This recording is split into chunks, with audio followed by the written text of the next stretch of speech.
Welcome back to another Marty's Mods tutorial. If you're familiar with modding games or even using layers in something like Photoshop, then you already know about load orders. ReShade deals with shaders in a similar way. Each shader's position in relation to the others being used will influence what your preset looks like.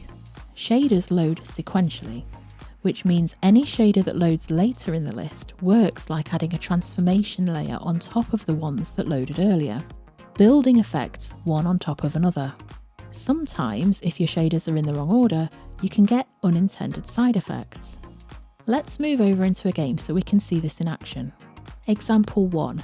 MXAO and PTVL fog. Take a look at this scene. I'd like it to feel more dynamic.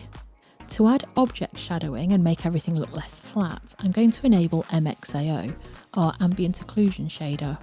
I don't want to stop there though, I also want to add a volumetric fog to improve the overall atmosphere. But we've hit a problem. I can see a strange effect where it looks like the shadows are bleeding through the fog. It looks wrong somehow. There's a simple reason though, and it's easy to fix. Looking at my shader list, you can see I have PTVL, our fog shader, placed above MXAO. This means the fog is applied first, and MXAO has been, in effect, layered over the top of it afterwards. The shadows that should be hidden by fog instead look like they're poking awkwardly through it. I can fix this just by dragging and dropping MXAO so it's earlier in the list than the fog. In other words, by changing their load order. Example 2, colour grading and Solaris bloom. Let's look at another example. Here I want to do some colour grading.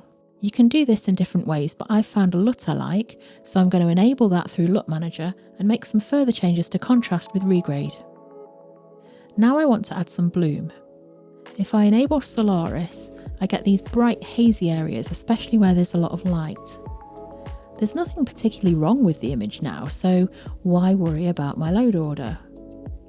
Looking at my shader list, you can see I've got Solaris below my colour grading. This means my changes to colours and contrast apply first, and bloom from Solaris is layered over them afterwards. Bloom is now changing our initial colour grading. You might be happy with that, and that is fine, but if I move Solaris above LUT Manager and regrade, you can see everything changes. Now my colour grading is applying to the original image and to the bloom. If I change the load order back and forth again, you can see the effect quite clearly.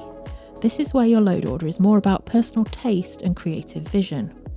Example 3, monochrome grading and chromatic aberration.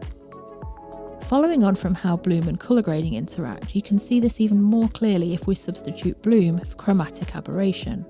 Chromatic aberration adds red and green offsets and simulates the distortion you can get at the edges of some camera lenses. If I use the monochrome option in Regrade Plus and place chromatic aberration below it, you can see how that red and green distortion shows up over the top. But if I swap their position, everything is back to black and white. And while we don't see the red and green anymore, we still retain the same physical effects of the distortion the lens would introduce, which is much more realistic. Example 4, SMAA and Sharpening. In this older game, I want to use some sharpening. I've exaggerated the settings again so you can see them clearly. There are also a lot of jagged edges, called aliasing, in this scene, so I want to enable the SMAA shader to help clean them up. But I've noticed that it's weakened some of that sharpening I originally applied, and it's introduced some artifacts, so it doesn't look as clean and crisp as I wanted. You can see I've got sharpening above SMAA. SMAA needs to know what the edges of things look like, but placing sharpening above it artificially changes those edges, so our anti-aliasing shader gets confused.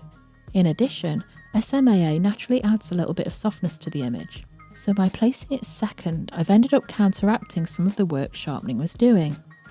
If I drag SMAA back above sharpening though, it looks much better again.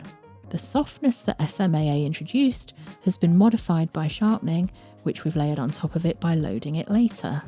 And everything looks clean and crisp, which is exactly what I wanted.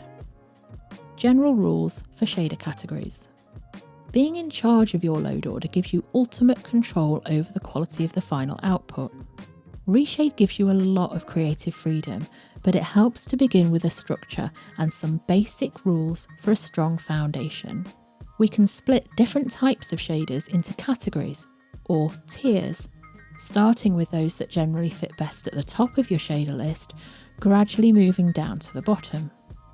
It's important to note here that each shader you enable introduces an element of data loss, which accumulates, leading to reduced image quality.